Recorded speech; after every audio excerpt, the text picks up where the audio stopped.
Hello friends, welcome to defence matrix. तो आज दो चीज़ों को डिस्कस करेंगे। पहले हम बात करेंगे इंडिया और रशिया रिलेशनशिप की, उसके बाद बात करेंगे पाकिस्तान के नए टैंक की जो कि चाइनीज़ VT-4 है। तो पिछले वीडियो में जब हमने डिस्कस किया था कि जो चाइना है उसने सीक्रेटली मी-171SH हेलीकॉप्टर्स के ऑर्डर दिए थे रशिया को, जो कि उन्हें डिलीवर करने वाला है रशिया। तो वहाँ पर ज़्यादातर लोगों का जो रिएक्शन था वो ये था कि जो रशिया है वो भारत का सच्चा एलाय नहीं है और उसने भारत को धोखा दिया है, जो कि बिल्कुल गलत बात है। ऑल्दो हम कोई जियोपॉलिटिकल एक्सपर्ट होने का दावा नहीं करते हैं, पर जहाँ तक हमें चीज़ें समझ में आती है आजकल की जो जियोपॉलिटिक्स है वो गिव एंड टेक वाली है। यानी कि जो जियोपॉलिटिकल रिलेशंस होते हैं वो स्ट्रॉन्ग तब होते हैं जब दोनों पार्टियों का फ़ायदा हो रहा हो। तो अगर आप कुछ ऑफ़र नहीं कर सकते तो आपके रिलेशन किसी कंट्री से अच्छे नहीं हो सकते।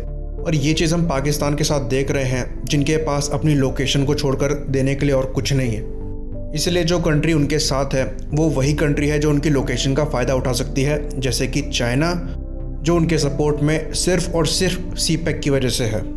इंडिया और रशिया के रिलेशनशिप की बात करें तो जो रशिया की इकोनॉमी है वो कुछ खास परफॉर्म नहीं कर रही है और वो काफ़ी हद तक रिलाई करती है डिफेंस एक्सपोर्ट्स पे। और इंडिया जो है वो रशिया का सबसे बड़ा आर्म्स इंपोर्टर है। साथ ही साथ जो ट्रेड है वो भी इंडिया रशिया के बीच में 2025 तक $30 बिलियन तक पहुंचाने का गोल रखा गया है। वहीं पर इंडिया के इंटरेस्ट की बात करें तो इंडिया को रशिया से मिलिट्री सपोर्ट मिलता है, जहां पर वो इक्विपमेंट्स वर्ल्ड क्लास खरीदते हैं, और साथ ही साथ उनकी एक्सपर्टीज़ का फ़ायदा हमें मिलता है उनसे क्रिटिकल डिफेंस टेक्नोलॉजी लेने में, जैसे कि न्यूक्लियर सबमरीन का रिएक्टर हो गया। साथ ही साथ एडवांस मिसाइल सिस्टम के डेवलपमेंट में जैसे कि ब्रह्मोस हो गई, और यहाँ तक कि हमारे जो स्पेस प्रोग्राम है उसमें भी उनका सपोर्ट काफ़ी रहा है। और एक सुपर पावर होने की वजह से उनके सपोर्ट की काफ़ी वैल्यू रही है इंटरनेशनल प्लेटफॉर्म्स में, जहाँ पर कई मामलों में रशिया अकेला भारत के साथ खड़ा रहा है। लेकिन हम लोगों को ये चीज़ समझनी पड़ेगी कि भारत के लिए रशिया अकेला नहीं है और रशिया के लिए भारत अकेला नहीं है। तो जैसा कि हम लोग डिस्कस कर चुके हैं कि रशिया के लिए उनका जो आर्म्स एक्सपोर्ट है वो काफ़ी बड़ा शेयर रखता है उनकी इकोनॉमी में, और जो चाइना है वो रशिया का तीसरा सबसे बड़ा आर्म्स इंपोर्टर है। तो जैसे भारत अमेरिका से वेपन्स खरीदता है, वैसे रशिया के पास भी पूरे राइट्स हैं चाइना को वेपन्स बेचने के। और ऐसा नहीं है कि जो रशिया है वो चाइना की तरफ से पार्शियलिटी कर रहा है। रशिया ने चाइना के ना चाहते हुए भी जो S-400 की डिलीवरी है उसे टाइम पर करने का प्रॉमिस किया है।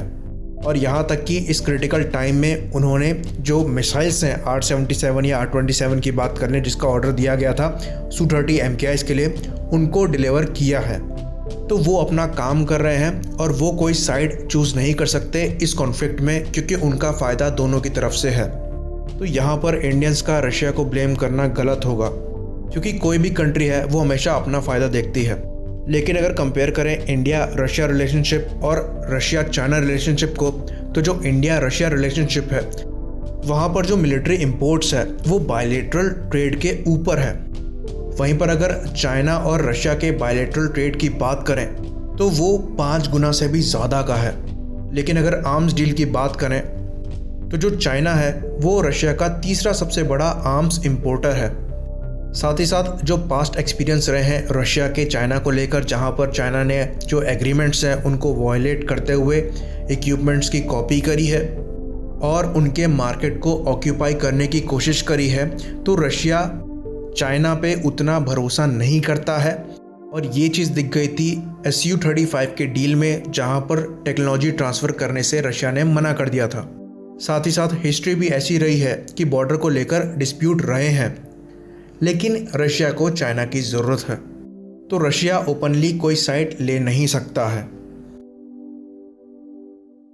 तो अब यहाँ से हम आगे बढ़ते हैं और बात करते हैं पाकिस्तान के नए टैंक के बारे में, जो कि वो चाइना से रिसीव कर रहा है। तो ये चाइनीज़ VT-4 टैंक है, जिनको MBT 3000 भी कहा जाता है। तो ये JF-17 की तरह ही ऐसा टैंक है जिसको चाइना खुद ऑपरेट नहीं करता है, पर एक्सपोर्ट के लिए बना रखा है। तो इसे अल खलीद का नया वर्जन कह सकते हैं, जहां पर टाइप 99A के फीचर्स ऐड किए गए हैं। तो बेसिकली ये 52 टन का टैंक है, पर पाकिस्तान ने अपने लिए FY-4 एरा प्रोटेक्शन सिस्टम को लगाया है, तो इसका जो वेट है वो करीबन 55 टन के अराउंड हो गया होगा। बाकी अगर मेन कैनन की बात करें तो वो 125 मिलीमीटर की स्मूथ बोर कैनन है, जैसे कि T-90s और T-72 में है।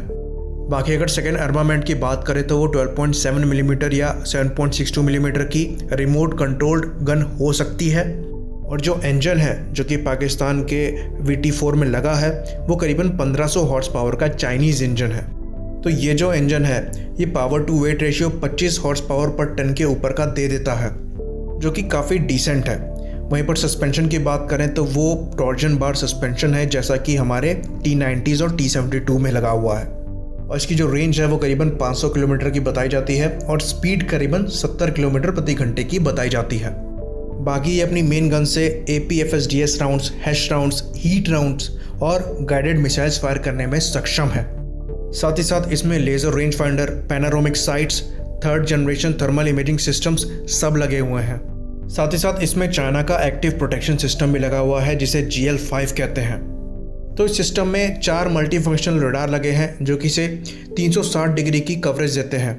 तो ये इनकमिंग मिसाइल को 100 मीटर की दूरी से पहचान सकता है और उसके डिफेंस में ये 2 रॉकेट्स को फायर करता है जो कि उस मिसाइल को डिस्ट्रॉय करते हैं। तो ये एक ऐसी चीज़ है जो कि इंडियन टैंक्स में नहीं है। तो अगर ओवरऑल देखा जाए इस टैंक में जो प्रोटेक्शन सिस्टम लगा है वो काफ़ी अच्छा है। जो FY4 प्रोटेक्शन सिस्टम है उसको काफ़ी अच्छा माना जाता है। साथ ही साथ जो फायर पावर है वो भी अच्छी है और ओवरऑल ये काफ़ी डिसेंट टैंक है। अर्जुन से कंपेयर करें तो कुछ मामलों में अर्जुन बेटर है, पर ओवरऑल VT4 ज़्यादा बेटर टैंक है। अर्जुन का जो वेट है वो बहुत ज़्यादा है, जो उसका पावर टू वेट रेशियो है वो कम कर देता है और मोबिलिटी उतनी अच्छी देता नहीं है। साथ ही साथ प्रोटेक्शन की बात करें तो कुछ ऐसे एरियाज़ हैं जहां पर प्रोटेक्शन एडिक्वेट नहीं दिया गया है जहां देना चाहिए था। और जो मेन गन है वो 120 मिलीमीटर की राइफल्ड गन है जिसकी एक्यूरेसी तो ज़्यादा होती है, पर 125 मिलीमीटर की जो स्मूथ बोर कैनन है वो ज़्यादा पावरफुल राउंड्स फायर कर सकती है और ज़्यादा वैरायटी के राउंड्स फायर कर सकती है। तो इंडिया ने T90 MS टैंक के ऑर्डर्स दिए हैं जो कि T90 के सबसे लेटेस्ट टैंक है, पर उसमें भी एक्टिव प्रोटेक्शन सिस्टम नहीं है और वो इंडियन आर्मी ने जो लिया है उसमें नहीं है। वैसे T90 MS में आते हैं। तो अभी इस पे काम चल रहा है, आगे चलकर इसमें इंडिजिनस सिस्टम लग सकता है। पर अगर अभी की बात करें तो अभी इंडिया के किसी भी टैंक में एक्टिव प्रोटेक्शन सिस्टम नहीं है। तो इसी बात पे इसे ख़त्म करते हैं। लाइक करिए, सब्सक्राइब करिए। जय हिंद।